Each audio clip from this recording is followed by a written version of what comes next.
யோக நரசிம்மர் ஐயாவே போற்றி. இந்த இடம் பாருங்கள், செம்ம சூப்பராக இருக்கும்.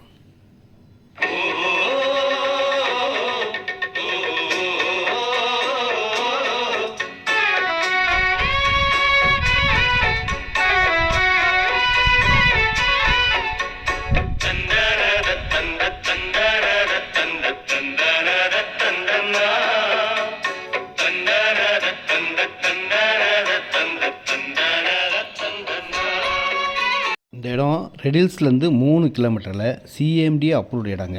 செம்ம சூப்பரான ஒரு நல்ல இடம். பேவர் பிளாக் போட்ட 24 அடி ரோடுங்க. இடம் 600 ஸ்கொயர் ஃபீட்லேருந்து இருக்கும். 600 ஸ்கொயர் ஃபீட் 17,40,000 வருங்க. சிஎம்டி அப்ரூவ்டு இடம், லோன் எலிஜிபிள் இருக்குது. ரேட் பார்த்திங்கன்னா ஸ்கொயர் ஃபீட் ரேட் 2,900 2,900. இது direct sale, no commission, no brokerage. Redhills, Vandalur, Minjur, Padappai, Tambaram போகிற பைபாஸ் ரோடுக்கு பக்கத்துலேயே இருக்கும்.